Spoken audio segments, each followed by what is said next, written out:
Tayo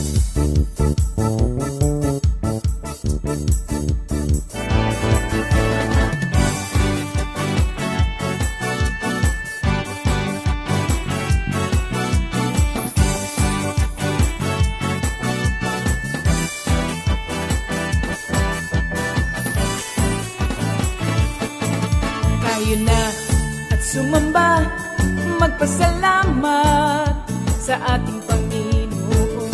Tayo na kumanta, sumayaw sa saliw ng tugtugan, kay inang pagmasdan ang nagkakaisa at sama-sama magkakapatid.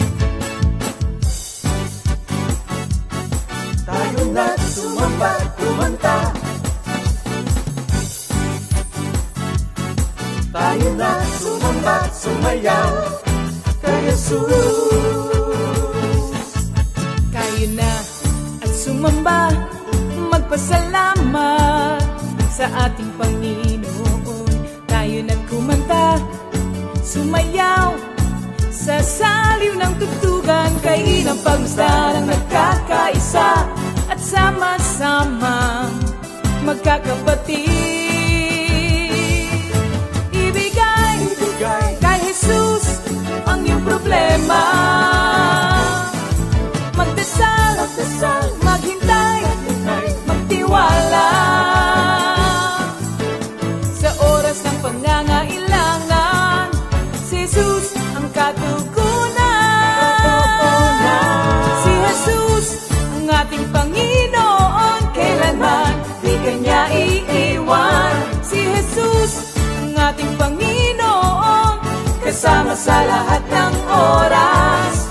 Papuri at pasasalamat tanging sa'yo, alay.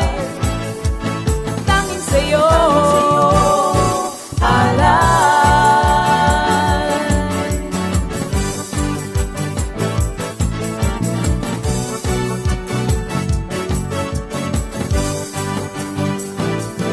Si Jesus ang ating Panginoon, kailanman di kanya iiwan. Si Jesus ang ating Panginoon, kasama sa lahat ng oras. Si Jesus ang ating Panginoon, kailanman di kanya iiwan. Si Jesus ang ating Panginoon, kasama sa lahat ng oras. Papuri at pasasalamat tanging sa'yo, alay. Tanging sa'yo, alay.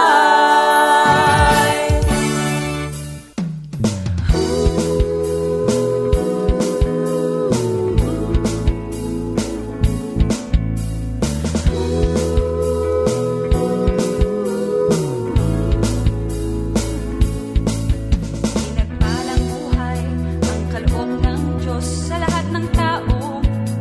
May takot sa Kanya. Pinagpalang buhay ang kaloob ng Diyos sa lahat ng tao. Nagtitiwala. Hallelujah, glory, hallelujah. Magandang gabi po sa inyong lahat mga kapatid at muli namin kayong welcome sa ating weekly Bible study. At tayo patuloy na magpasalamat sa ating dakilang Ama sa langit sa pagpili sa atin sa gabing ito na makapakinig ng kanyang mga pagtuturo. So, tayo muna po yung manalangin mga kapatid. Hallelujah, hallelujah, hallelujah. Dakilang Ama sa langit, sa iyo ang pinakamataas na kapurihan, kadakila at kalawalhatian. Salamat din po, Panginoon, sa gabing ito na kami muli mong pinili upang makapakinig ng iyong magandang balita. Hindi lang magandang balita, mabuting balita. Ama, sa gabing ito patuloy kami nagpapalinis ng aming puso't kaisipan upang maluwalhati naming matanggap ang biyaya na nagmumula sa iyong mga salita.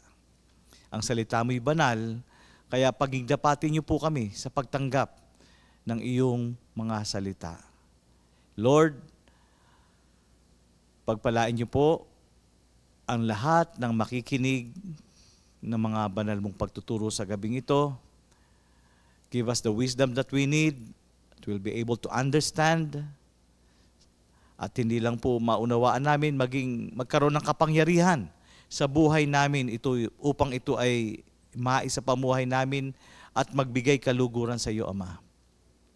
Thank you, Father God, at itinataas ko po sa iyo mga gagamitin mo mula sa praise and worship team, sa music ministry, sa song lead.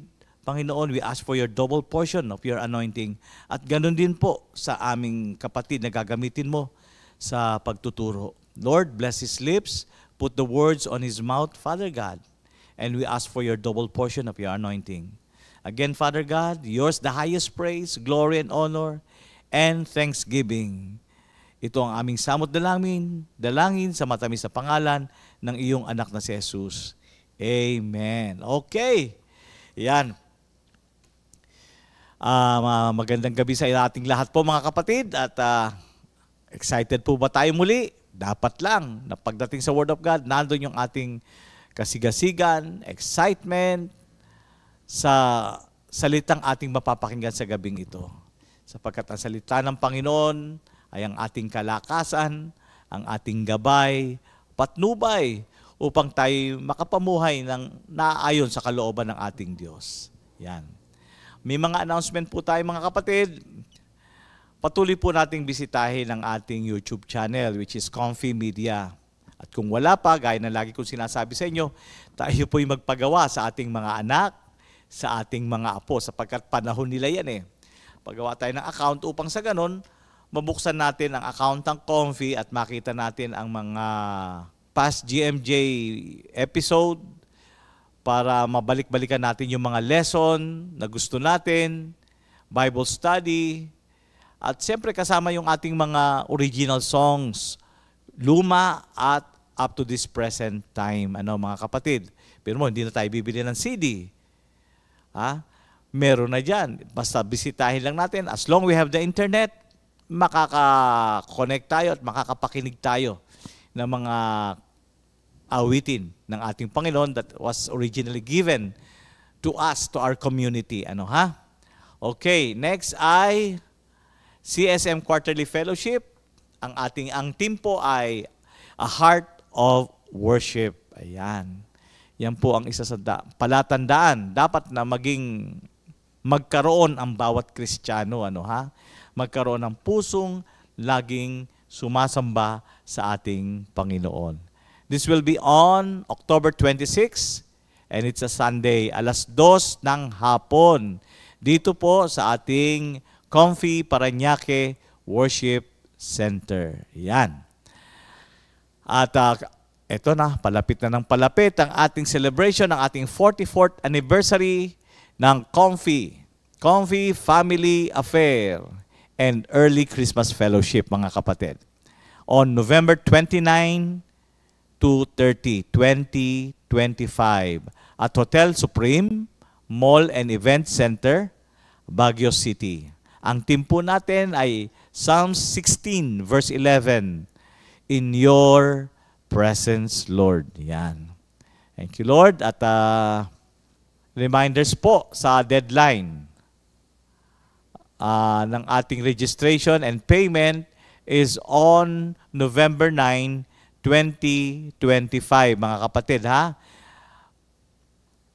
Deadline of registration and payment is on November 9, 2025. For those who pay via GCash, bank transfer or deposit, huwag niyo pong kakalimutan na ipadala ang screenshot ng inyong transaction, ng inyong payment. GCash man yan o sa bangko kay Sister Jam Mercado. Okay? Huwag po natin kakalimutan. Yan. Ano pa? Details of accommodation are posted at our Facebook page. Ayan. Kaya nga po sabi ko sa inyo, magkaroon tayo na ng ating Facebook account para makita natin yung details para tayo ay well-informed.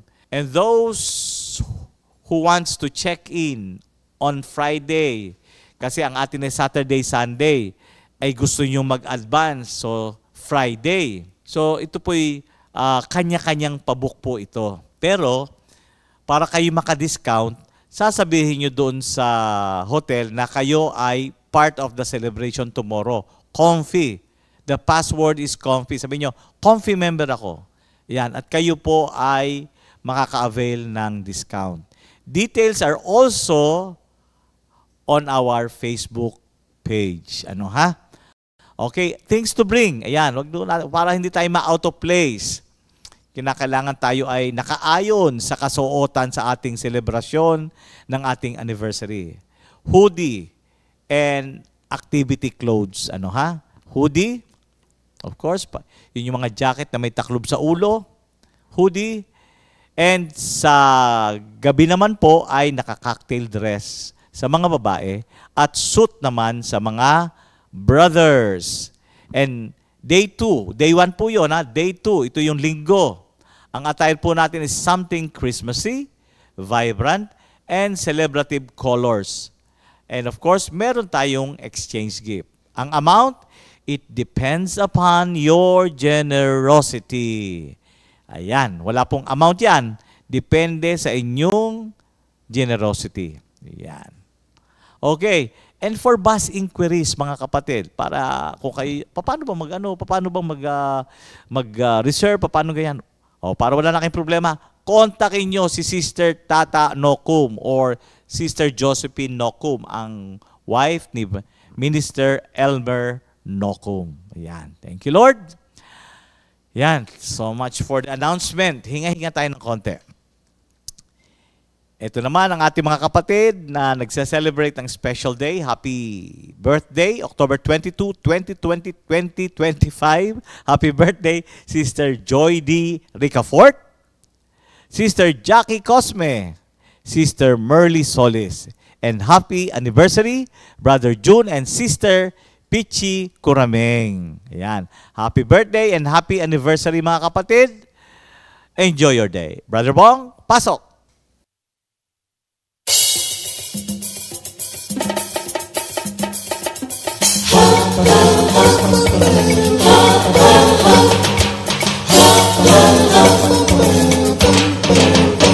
Happy, happy, happy, happy, happy, happy, happy. Happy, happy birthday, happy, happy birthday, happy birthday, happy birthday to you. Happy anniversary, happy anniversary, happy, happy, happy anniversary. Happy anniversary! May the good Lord doesn't leave you, may the Lord's light shine upon you. Happy anniversary to you. Happy birthday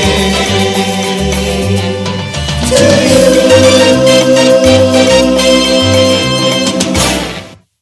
Okay, happy birthday, happy anniversary, and enjoy your day. Ito na. Ready na tayo, mga kapatid. Tawagin na natin ang ating mga kasama sa bahay upang magsama-sama muli tayong umawit, magpuri sa ating dakilang Diyos Ama sa langit. So let's welcome the praise and worship team.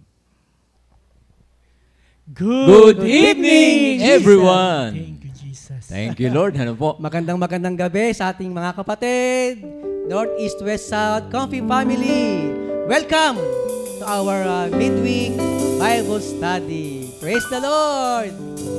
Purihin ang ating Diyos, mga kapatid. Dito po muli tayo at tayo po'y aawit at magpupuri sa ating Diyos na buhay. Halina po, mga kapatid, at magsama-sama tayo. Kung ano man ang ating ginagawa, stop muna tayo. Magpuri tayo sa Panginoon. Napakasarap pong magpuri sa ating Diyos na buhay. Ano po? So, ngayon po ay aawit tayo. Pero bago yan, mayroon pa po tayong isang babating kapatid. Yes, Lord! Good evening, Lord. Good evening, Jesus. From North, East, West, South, at mula sa ating mga taga-ibang bansa, magandang gabi sa inyo. 3, 2, 1, praise the Lord! Hallelujah! Glory to God! Amen! Thank you, Jesus. Umawit ka kay Yahweh, buong sanlibutan. Ipangaral araw-araw ang bigay niyang kaligtasan. Palakpakan po natin ang ating Panginoon. Hallelujah. Thank you, Lord. Praise the Lord. Thank you, Jesus. Praise you, Jesus. Hallelujah.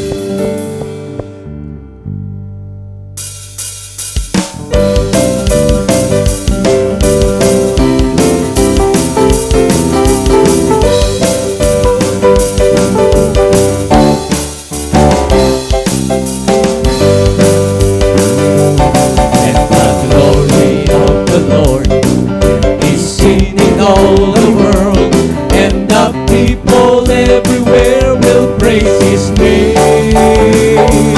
Let the glory of the Lord be seen in all the world, and the people everywhere will praise His name. For our God is a great and mighty King, and His name shall reign forevermore. For our God is a great and mighty King, and His name shall reign forevermore. Let the glory of the Lord, amen, is seen in all the world, and the people everywhere will praise His name. Let the glory of the Lord be seen in all the world, and the people everywhere will praise His name. For our God is a great and mighty King, and His name shall reign forevermore. For our God is a great and mighty King, and His name shall reign forevermore. God says, I will save those who love me, and will protect those who acknowledge me as Lord. When they call to me, I will answer them. God says, I will save those who love me, and will protect those who acknowledge me as Lord. When they call to me, I will answer them. When they are in trouble, I will be with them. I will rescue them and honor them. I will reward them with long life. I will save them. Yes, Once again, God says, I will save those who love me, and will protect those who acknowledge me as Lord. When they call to me, I will answer them. Once again, God says, I will save those who love me, and will protect those who acknowledge me as Lord. When they call to me, I will answer them.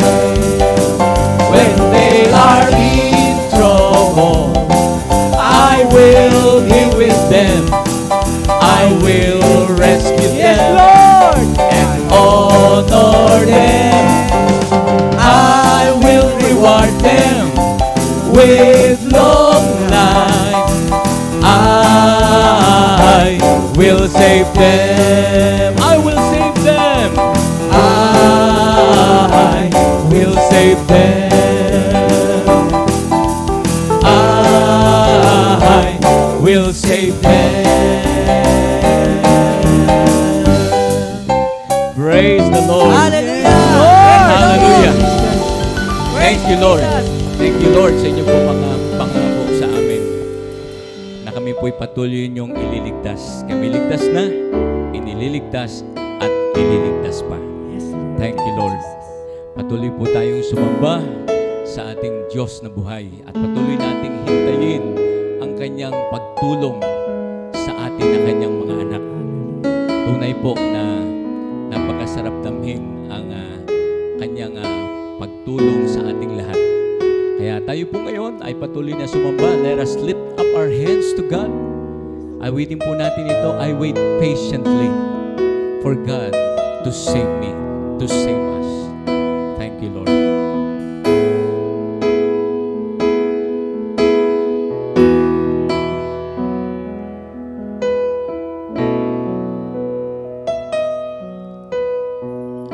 I wait patiently for God to save me. I depend on Him alone. In my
stronghold of our life.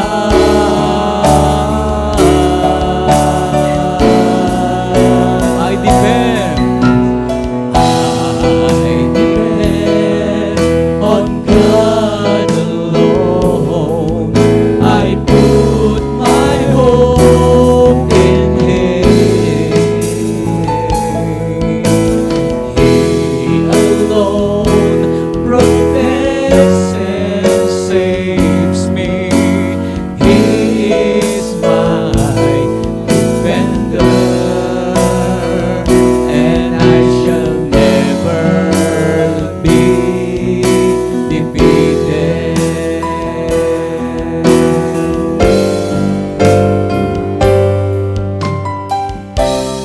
You are greater than all my failure.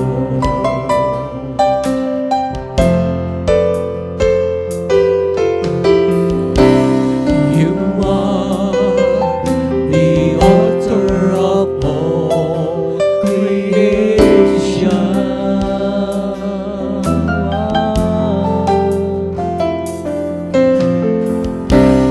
You are more precious than gold and diamond.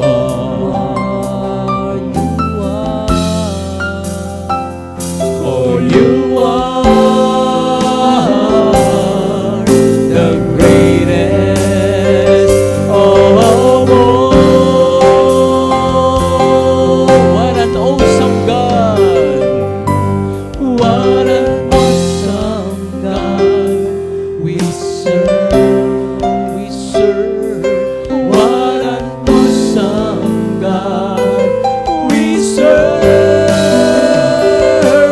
What an awesome God we serve, we serve.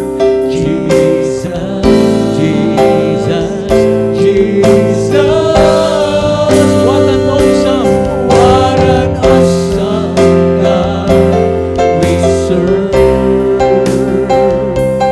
What an awesome God we serve. What an awesome God we serve. We serve Jesus, Jesus, Jesus.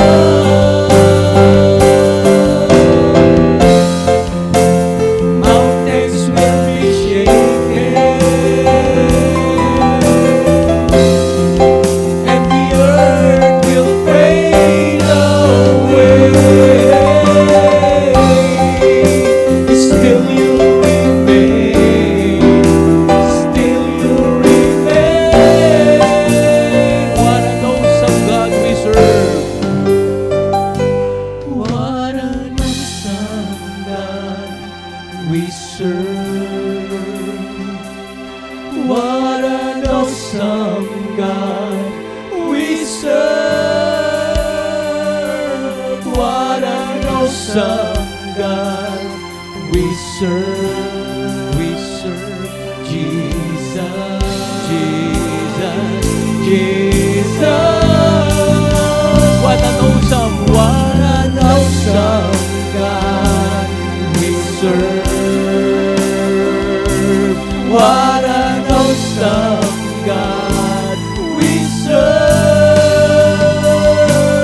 What an awesome God we serve. We serve Jesus, Jesus, Jesus. Mountains will be shaken. Mountains will be shaken, and the earth will fade away. Still you remain, still you remain. What an awesome God we serve. What an awesome God we serve. What an awesome God we serve.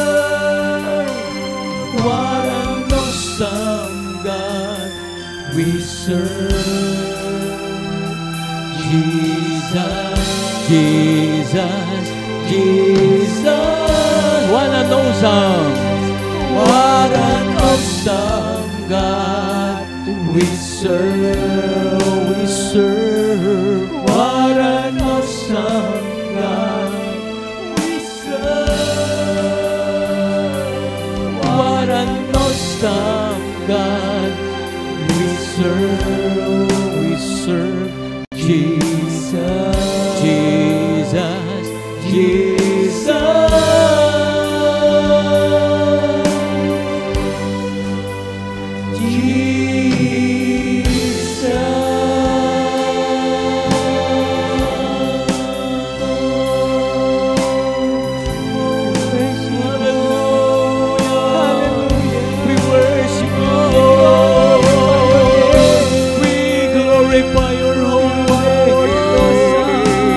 Thank you, Lord. You're worthy to be praised. Hallelujah. We praise you. We love you, Lord. Praise you, Lord. Thank you, Jesus. Hallelujah. What an awesome God we serve. Oh, hallelujah. What an awesome God we serve. What an awesome God we serve. Jesus, Jesus,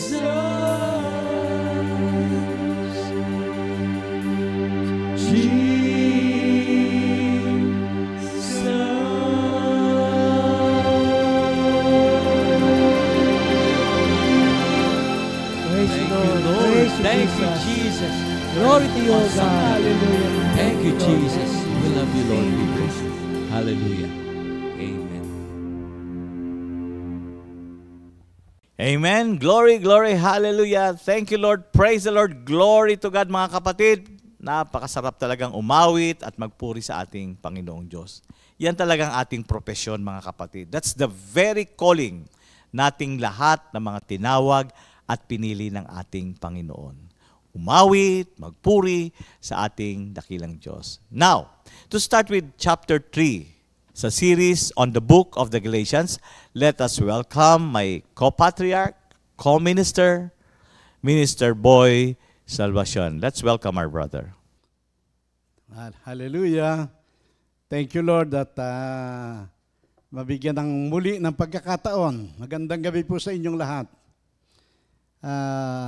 Ang ating pong pagpapatuloy sa pag-aaral tungkol sa Aklat ng Galatia. Tayo po ay nasa chapter 3 na. At salamat sa Diyos na magkatulong-tulong tayong lumago sa ating buhay espiritual sa pamamagitan ng kanyang makapangyarihang salita. Sa Galatians 3, 1 hanggang 5 ang aking babasahin.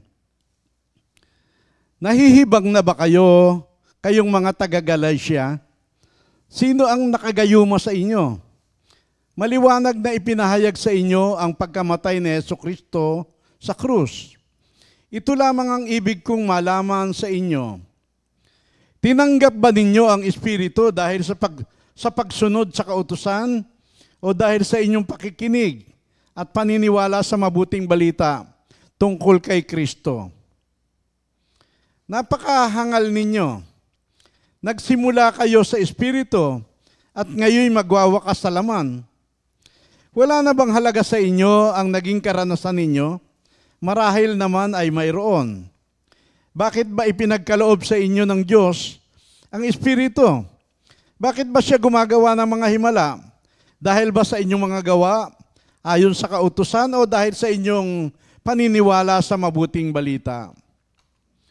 Mga kapatid, ang mabuting balita ng ating Panginoon.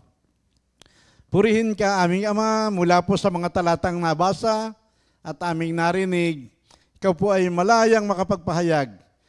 Mangusap kang muli, O Lord, at tagpuin mo po yung kasabi ka ng aming mga puso na ibig na makaulayo ka, makaniig ka at matuto. Salamat po, Lord. Tangi kapangyarihan mo lamang po ang mahayag. Purihin at dakilain ka. In Jesus' name, Amen. Magandang gabi pong muli, mga kapatid. So, sa isang talata sa Matthew 13:24 hanggang 30, nagpahayag ang Panginoong Hesus ng isang talinhaga na may isang lalaki, ang paghahari ng Diyos ay katulad nito, sabi ng Panginoong Hesus. May isang lalaki na nagtanim ng mabuting binhi sa kanyang bukid. Noong gabi na, nang sila'y natutulog na, ang kaaway ay nagtanim din ng masamang damo. Kaya parehong tumubo at nang tumubo na at lumitaw na yung trigo, lumitaw din yung masamang damo. Sabi ng kanyang mga alipin, Panginoon, hindi po ba mabuting binhi ang inyong itinanim? Bakit po may mga damo? Kaaway ang may gawa niyan. Ang sabi ng mga alipin, bubunutin po ba namin yung mga masasamang damo? Huwag, baka mahawa pati yung mabubuting binhi. So, dadating, sabi ng Panginoong Hesus, dadating ang pag-aani at sasabihin ko sa mga nag-aani na ipunin ang lahat ng damo at para sunugin. At yung mabubuting binhi na namunga ay ilalagay sa kanyang kamalig. Mga kapatid, kaya ko lang binanggit yung talinhaga na yan. Ganyan ang simbahan sa Galatia. At maging sa simbahan din sa kasalukuyan nating panahon na merong mga genuine na Christian, meron din namang mga masasamang damo. Kasama yan sa simbahan. So sa simbahan ng Galatia, sa katulad sa simbahan ng Galatia, merong mga may impluwensyang tao na nakapasok sa loob ng simbahan. Parang maayos din naman, mukhang capable naman, kaya nalagay sa leadership, nalagay sa pwesto ng leadership, pati sa pagtuturo. Kaya lamang, matagal na babad sa mga aral ng mga Hudyo yan. At hindi sila truly converted. Kumbaga sa parang mga hilaw-hilaw pa. Nalagay sa posisyon ng pagtuturo. Kaya yung kanilang mga pagtuturo ay naglagay sa mga naunang Kristiyano sa kalituhan. Imbes na papagpala yung mga tinuturuan ay nalito. Dinuturo nila na ang pananampalataya ay hindi sapat para sa ikaliligtas ng tao. Na kailangan ng mga tao ay dumaan sa basic rituals ng relihiyon, katulad ng mga pagtutuli. At kailangan ang mga mananampalataya ay pumuko sa pagsunod sa kautusan upang maging katanggap-tanggap sa Diyos. So, kaya direkta yung sagot ni Paul, na ang sabi ni Paul, nahihibang na ba kayong mga taga-Galatia? Napakahangal ninyo. Mabigat yan, mga salita na yan, mga kapatid. Sino ang nakagayuma sa inyo? So, yung pagkasabi ni Saint Paul na mga nahihibang na ba kayo, mga hangal kayo na mga taga-Galatia, hindi yun ibig sabihin mentally o kaya morally deficient yung mga taga-Galatia. Hindi sila sa walang alam. Kundi ang paghahalintulad niyan ay, ang Greek word na ginamit ay katulad ng ginamit doon sa Matthew 7:24 na yung matatalino na nagsasagawa ng kanyang salita ay nagtayo ng bahay sa bato, matibay. Pero yung mga hangal, yung mga hibang, nagtayo ng bahay ay sa buhangin. Kaya nung humangin ng malakas, bumagyo, bumagsak yung kanilang bahay. So yun ang katulad nun. At para din yan yung 10 birhen, na yung 5 ay nasa kahandaan, may dalang, bukod sa kanilang ilawan, may dala silang ekstrang langis. Pero yung 5, ang sabi ay mga hangal, foolish virgins. Hindi naghanda. Kaya nung dumating na yung lalaki ikakasal, wala sila sa kahandaan. Nangihingi sila ng langis doon sa 5 merong reserba, pero hindi sila binigyan. Kaya parang ano yan, hindi yung walang alam, kundi may alam, pero hindi nila ginamit yung kakayahang umunawa. Parang yan yung sa 1 Corinthians 15, basahin nyo, 1 Corinthians 15, 1 and 2, na ang sabi ni San Pablo, ngayon na ipinapaalala ko sa inyo ang mabuting balita tungkol kay Kristo. Sa pamamagitan nito, maliligtas kayo kung matatag kayong nananangan sa mga salitang ipinangaral ko sa inyo. Maliban na nga lamang kung kayo ay sumampalataya na hindi iniisip ang inyong sinampalatayanan. Meron palang mga gano'n na sumasampalataya pero hindi iniisip yung kanilang sinampalatayanan. Kaya prone to deception. Amen? So, sino nakagayuma sa inyo? Sino nakalinlang sa inyo? Sino nakadaya sa inyo? Handaan natin, ang bawat nagsasabing siya ay tunay na Kristiyano, dati tayo mga bulag. Hindi natin nakikita ang kagandahan, ang liwanag ng mabuting balita, na kung saan nandun na kagandahan ni Kristo na siyang larawan ng Diyos. Bulag tayo. May talukbong yung ating mga muka. Pero nung tayo makipag-isa kay Kristo, naalis yung talukbong. Bagkos ang sumasa atin na ay ang kapangyarihan ng Diyos na walang iba kundi ang Espiritu, na siyang patuloy na bumabago sa ating anyo hanggang sa maging kalarawan tayo ni Kristo. Pero itong sitwasyon sa Galatia, ang napakaganda na ng kalagayan nila pero napadaig sa pandaraya ng mga taong wala namang matuwid na patakaran sa buhay. Amen? Ang katotohanan na ipinapahayag ng Galatians 3 na ang tao ay napapawalang sala tangi sa pamamagitan lamang ng pananampalataya. Hindi sa pamamagitan ng pagsunod sa batas o anumang mabuting gawa. Siyempre, tayo hinahanapan din ng Diyos. Ang sabi, huwag kayo magsasawa sa paggawa ng mabuti. Pero tatandaan natin na ang paggawa ng mabuti ay hindi nakapagliligtas. Hindi ang pagsunod sa batas. Tangi pananampalataya by faith alone. Amen? Kasi ang tao, likas na makasalanan. Kahit na anong mabuting gawin natin, kahit na anong dami, laging may bahid ng karumihan. Amen? At wala tayong kakayahang sumunod ng sapat sa batas. Lagi tayong sablay. Laging kapos ang ating buhay. Lagi kahit nagaano ka kasipag, ang pagsisikap mo ay gano'n na lamang, talagang porsigido, pero yet, kapos pa rin yan. Wala. Tangi sa gawa lamang ng Panginoong Hesus na tayo ay maging katanggap-tanggap at maging marapat sa harapan ng Diyos. By faith alone, sabi nga ng Galatians 5:4, sino mang nagnanais na maging matuwid sa harapan ng Diyos sa pamamagitan ng pagsunod sa kautusan, napawalay na kay Kristo at nawala ng karapatan sa habag ng Diyos. By faith alone. Tandaan ninyo yun. Itanim natin ng malalim sa ating mga puso. By faith alone.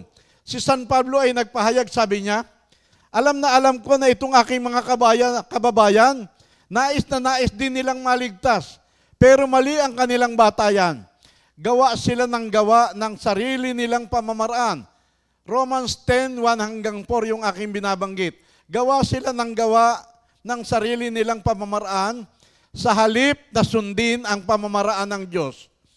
Dinagdag niya sa verse 4, si Kristo ang hangganan ng kautusan at sino mang mananalig sa Kanya ay maliligtas. Tandaan natin, by faith alone. Wala ka nang pwedeng, pagdating sa kaligtasan, sapat ang pananalig kay Kristo. Kasi pagka sa pananalig, nagkakapantay-pantay ang lahat ng tao. Malakas, may sakit, malusog, may pera, wala, may pinag-aralan, mangmang, lahat ng tao nagkakapantay-pantay sapagkat lahat naman ng tao ay pinagkalooban ng sukat ng pananampalataya. Lahat tayo ay may kakayahang manalig. Amen? Kaya pagka by faith alone, Diyos lang ang maitataas. Diyos lang ang mapaparangalan. Siya lamang ang tanging bida. Walang anumang iyayabang ang tao. Amen? At dahil by faith alone, mapupuno tayo ng pangangailangan ay sa Diyos na hindi sapat kahit na gaano ka kagaling, kahit na gaano ang iyong mga kakayahan, wala lahat sinabihan. Zero lahat yan. So by faith alone. Yan ang ipinapahayag ng Galatians chapter 3. So, nahihibang na ba kayong mga taga-Galatia? Sino ang nakagayuma sa inyo? Maliwanag na ipinahayag sa inyo ang pagkamatay ni Hesukristo. So ang maling aral ay dapat na itinutuwid ng mga mananampalataya. Bakit? Bakit kailangang maituwid? Kasi ang maling aral ay ginagawang hibang ang tao. Nalalagay, foolish Galatians. Ginagawang foolish ang mga tao. Nagiging hangal, hibang, lutang, kulang sa unawa, hindi nag-iisip. Amen? Kaya nga tayo, ibinababad tayo ng ating mga aral ay sa salita ng Diyos.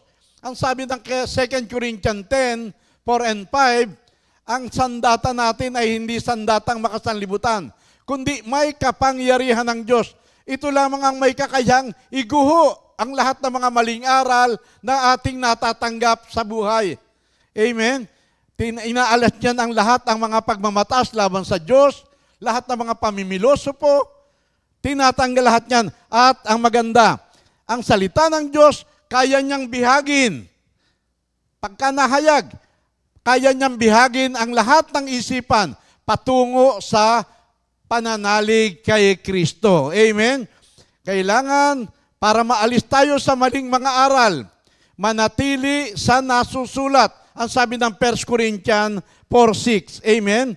So, hindi lamang dinadala ng maling aral ang tao sa kahibangan, kahangalan, kundi ito ay dinadaya ang tao. At kapag ka nadaya ang tao, sino nga ang nakagayuma sa inyo? Pagka nadaya ang tao, mahirap makaalis doon, mga kapatid. Sino nakagayuma sa inyo? Sino ang nakalinlang sa inyo? At tandaan natin, mga kapatid, ang mga bulaang guro, bulaang propeta, mga false teachers, ang uhusay niyan, mga trained yan.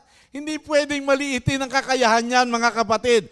Talagang bukod sa mahusay na manalita, very persuasive, talagang nakakaakit. Pero yung kanilang mga personality, talagang hahanga ka, kala mo talaga maalam na maalam. Amen? Talagang makarisma, parang mas makarisma pa sila sa mga charismatic. Kaya hindi mo pwedeng minus-minusin yan. Si San Pablo, nagpahayag siya sa 2 Corinthians 11 yata yan. Ang sabi ni San Pablo, pasensyahan nyo na ako kung paminsan-minsan ako ay nag-uugaling hangal. Kasi ako'y nakakadama ng makadiyos na panibugho na baka kayo ay madaya katulad ni Eva na dadaya ng ahas. Kayo kasi, ang simbahan ay, sabi, kayo ay isang dalagang malinis na ipinakipagtipan ko sa isang binata. Walang iba kundi si Kristo. At ako'y nag-aalala, baka kayo'y madaya. Kasi, wini-welcome ninyo lahat ng mga tagapagturo. Mga kapatid, sino nakagayuma sa inyo? So, ang mga teaching ng mga false teacher na kailangan dumaan ka sa mga rituals, mga seremonya bago ka maligtas. Na ang tao ay kailangang gumawa ng mga mabubuting bagay para maging katanggap-tanggap sa Diyos. So, kailangang panghawakan ng mga utos ng Diyos para siya ay maging marapat sa harapan ng Diyos. Parang reasonable naman, parang logical, pero kung hindi mo gaanong pag-iisipan at i-compare mo sa Scripture. Pero pagka pinag-isipan mo at i-compare mo honestly sa Scripture, malayong-malayo yan, mga kapatid. We have been saved by grace through faith in Jesus Christ. Maliwanag na nakahayag na si Jesucristo ay namatay para sa iyo at para sa akin, para sa lahat ng tao. Amen? Sino nakagayuma sa inyo? Kaya yung salitang mapanganib yun. Yung salitang indoctrination, mapanganib yun, mga kapatid. Termino ng kulto yun. Pagka ikaw ay in-indoctrinate, pasok ng pasok ang mga aral na mali, hanggang sa dumating yung punto na wala ka nang kakayahang magpasya sa sarili mo. Wala ka na ibang gagawin, kundi tanggapin yung mga aral na ipinapakain sa'yo. Mga kapatid, kaya delikado yung salitang indoctrination. Kailangang manatili sa mabuting balita tungkol kay Kristo. Kaya nga si San Pablo ay nagpasya. Sabi niya, hindi sa kahusayan ng salita, hindi sa magagaling na mga pakikipagtalo, kundi aking napagpasyahan na wala akong ituturo sa inyo, kundi si Kristo na ipinako sa krus. Yan lang ang mabuting balita, mga kapatid. From faith to faith. From grace to grace. From mercy to mercy. Tuloy-tuloy yan, mga kapatid. Kaya ang maling mga aral ay nagpapakita ng pagsuway. Pagsuway. Hindi lamang ginagawang pulis ang mga tao, kundi inilalagay sa pagkadaya.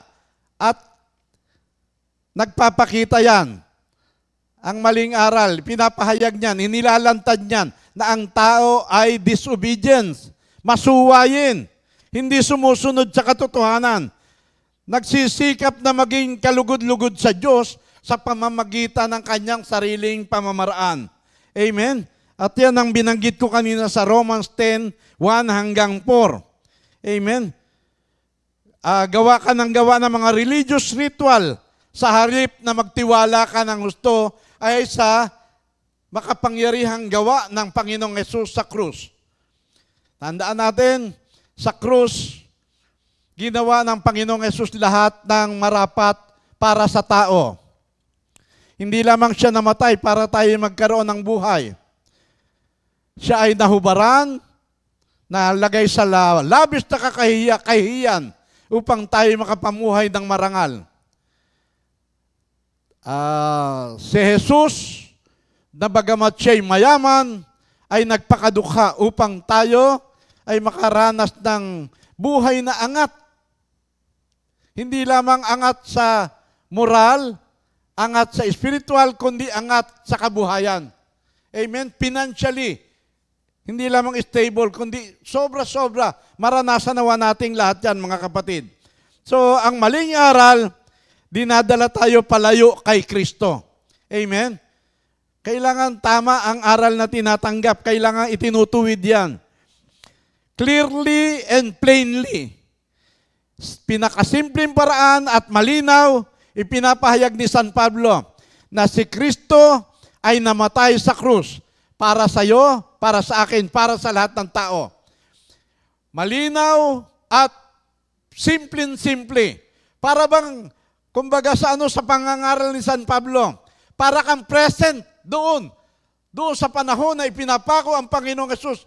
Parang pagka dinidinig mo ang sermon ni San Pablo tungkol sa kamatayan ni Kristo, parang ikaw ay nandun mismo sa kalagayan, doon sa lugar na kung saan pinagpakuan kay Jesus. Amen? Si Jesus ang handog sa ikapagpapatawad ng kasalanan ng lahat ng tao. Si Jesus ang kordero ng Diyos, korderong walang batik, walang anumang kapintasan.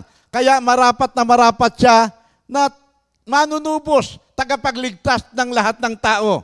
Mga kapatid, kung nakapagpasya si San Pablo na wala siyang ipapangaral sa inyo kundi si Kristo na ipinako sa krus, ganun din ang aking napagpasyahan. wala akong babanggitin sa inyo kundi ang aking Panginoong Hesus na nag-alay ng kanyang buhay para sa akin, para sa inyo. Amen? Kaya kung ako man ay buhay, nabubuhay ako sa pananalig. Si Kristo na ang bumubuhay sa akin. Amen? Hindi na ako nabubuhay sa aking sarili. So lahat ng kahihiyan, tinanggap ni Jesus. Lahat ng kahirapan, tinanggap ni Jesus para tayo'y mamuhay ng marangal, maangat, siya ay nasugatan at sa pamamagitan ng kanyang mga sugat at mga latay, tayo ay nagsigaling. Grabe mga kapatid, kung hindi bumaba ang Panginoong Hesus mula sa langit, wala tayong pag-asang makaakyat, makasama ng Diyos sa kanyang kaluwalhatian. Tangi sa gawa lamang ng Panginoong Hesus na tiyak ang buhay mo ngayon at magpakailanman. Amen? So, ang maganda, hindi lamang tinitiyak ni Jesus ang kalagayan mo, pati sa kabilang buhay, kundi tinitiyak niya na yung lugar na pinaghahandaan niya para sa atin, ating makakamtan. Kaya nga sabi ng Colossus 1:27, isang hiwaga na nalihim sa mahabang panahon. Ngayon inihayag niya sa mga hentil na katulad natin. Ano raw yung hiwaga? Si Kristo ay sumaiyo, sumaakin, sumasa lahat ng mga nananalig kay Kristo. Hindi yung mga manggagawa ng kautusan o kaya ay mga mababait na tao, kundi yung mga nananalig sa gawa ni Kristo sa krus. Amen? Si Kristo'y sumayo, sumaakin, sumaating lahat. At yan ang laman ng ating mga pangangaral. Kaya wala tayong tigil ng paalalahanan, pangangaral, pagtuturo, upang ang bawat isa ay maiharap sa Diyos. Walang batik, banal, walang kapintasan. Amen? Kaya tiyak ang ating buhay. Nagkaroon tayo sa pamamagitan ng kamatayan ni Kristo. Nagkaroon tayo ng pag-asang makasama ng Diyos sa kanyang kaluwalhatian. Amen? So, sino nakagayuma sa inyo mga taga-Galatia? Sino nakadaya sa inyo? Maliwanag na nakahayag ang kamatayan ni Kristo. Tinanggap ba ninyo ang Espiritu Santo dahil sa pagsunod ninyo sa kautusan? O sa pamamagitan ng inyong pananalig kay Kristo? Mga kapatid, nung tayo ang katotohanan, kailangang alam ng mga genuine na mga mananampalataya na nang tayo'y makipag-isa kay Kristo, unang-una natin tinanggap bilang unang kaloob ng Diyos ay ang kanyang Espiritu. Yon ay nakatala sa Romans 8:23. Amen? Tinanggap natin ang kanyang Espiritu na mananahan sa atin magpakailanman. Walang tao na pwedeng pagpaguran mo para ikay sumama sa iyo ang Espiritu Santo. Hindi mo pwedeng pagsikapan. Wala yan. Tangi ang pagsama ng Banal na Espiritu ay kaloob lamang ng Diyos. Amen? Labis na napakarumi ng tao para siya ay maging marapat sa pagsama ng Banal na Espiritu. Yan ay pinagkakaloob lang sa atin ng Diyos. Amen? Kaya salamat sa Diyos. Ang isipan ng mga tao, paano ka sasamahan ng Banal na Espiritu? Tayo'y mga karaniwan na hindi maganda eh. Pangit ang ugali, makasarili, sakim, hindi tayo marunong, hindi natin alam ang tunay na katarungan. Mga immoral tayo, mga makalaman, makasanlibutan. Walang disiplina ang tao. Kaya walang kahit kaprasong kabanalan. Kaya kung sabihin mo na ma-earn mo o ma-win mo, na marapat ka lamang na samahan ng Espiritu, malabo yan mga kapatid. Tangi ang Banal na Espiritu ay tinatanggap ng tao sa pamamagitan ng Diyos mismo. Kaya salamat sa Diyos. At yan ay sumasama sa tao sa pamamagitan ng kanyang pananalig kay Kristo. Pero sabi ng Biblia, papaano silang mananalig kung hindi naman sila nakakarinig tungkol sa Kanya? At papaano sila makakarinig kung walang nangangaral? At papaano makangaral kung walang isinugo? Kaya merong mga worker. Amen? Para ang mga tao ay makarinig ng mabuting balita at sa gayon makaalam ng katotohanan at hindi lamang maligtas kundi tuloy-tuloy na mapagpala. Amen? Salamat sa Diyos. Ang Banal na Espiritu, tatak ng Diyos yan. Tatak bilang katibayan ng ating katubusan pagdating ng takdang araw. At yan rin ang nagbibigay sa atin ng kakayanang makaalis sa maruming takbo ng sanlibutang ito. Ang tunay na sinasamahan ng Espiritu ng Diyos, hindi na lumalakad, hindi na namumuhay ayon sa laman. Kung totoong ang Espiritu ni Kristo nasa isang tao, kung wala ang Espiritu ni Kristo sa isang tao, hindi siya kay Kristo. Ganun lang kasimple yun, mga kapatid. Pero ang mga genuine Christian, ginawang templo ng Espiritu Santo. Amen? So, ang mga tunay na Kristiyano, lumalago yan ay sa pamamagitan ng pananampalataya. From faith, naligtas sa pamamagitan ng pananampalataya, nagpapatuloy sa pamamagitan ng pananampalataya, at hanggang sa kahuli-hulihan ng ating buhay, we live by faith and not by sight. Ngayon, we live by faith. Pagdating natin sa kabilang buhay, we will live by sight, not by faith. Kasi yung faith, makikita mo na. Kaya salamat sa Diyos at merong... Kaya habang buhay, punuin mo ang iyong sarili ng mga mabubuting bagay. Mga bagay na kinalulugdan ng Diyos, mga bagay na marangal, malinis, kaibig-ibig, karapat-dapat, mga bagay na kinalulugdan niya. Ikaw mismo, ilalayo mo yung sarili mo sa mga bagay na makapagpaparumi sa iyo, sa iyong kaluluwa, sa iyong katawan. Mamuhay kang may takot sa Diyos hanggang sa lubusan mong maitalaga sa Diyos ang iyong sarili. Amen? Hindi sa kautusan, tangi, by the grace of God, we have been saved through faith. Amen? Grasya ang nagligtas, grasya na tayo nakakapamuhay na maayos, maging hanggang sa kamatayan, grasya pa rin ni Lord. Hindi tayo mahirapan.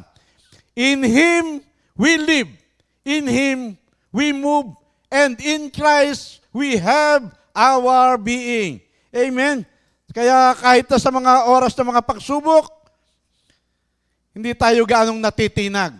Bagkos, hindi natin namamalayan ang bilin ng Biblia na magala kayo kung kayo man ay dumadanas ng mga pagsubok, malalaki at marami, sapagkat tayo hindi lamang nakakaisa sa ginawa ni Kristo, kundi tumitibay ang ating pananampalataya.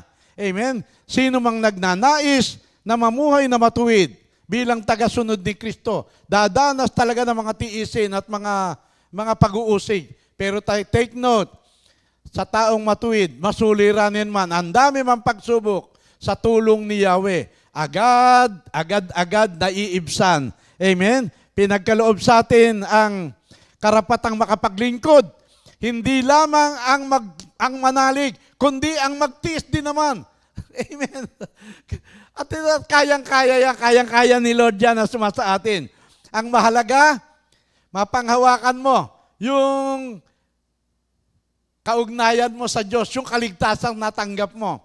Matanggap man ng tao ang yaman ng buong sanlibutan, kung ang kapalit naman nito ay ang kapahamakan ng kanyang kaluluwa, what profit ay man? Thank you, Lord, at nandito tayo na nai-enjoy natin ang buhay na yakap-yakap ng Diyos, alaalaga ng Diyos. Amen? At kailanman hindi siya nagpabaya, hindi natutulog ang ating tagapagligtas at tagapangalaga. Amen?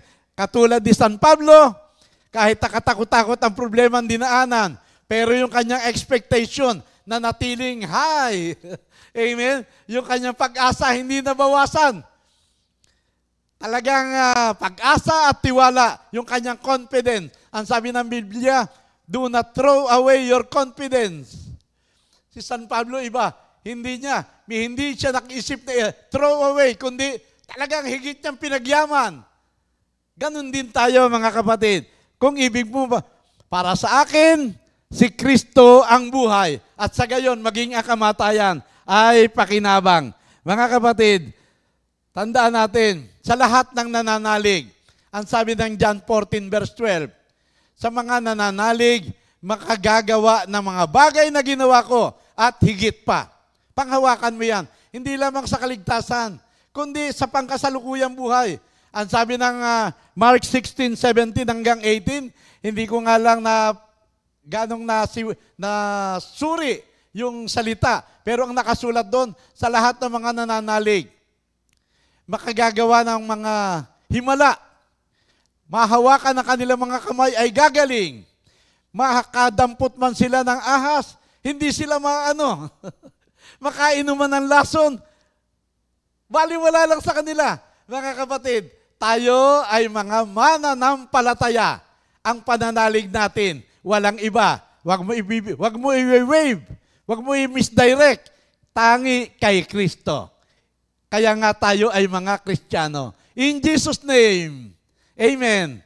Thank you, Lord. Salamat po sa iyo sa blessing. In Jesus' name. Thank you, Lord. 2 Timothy 2:2. Hallelujah.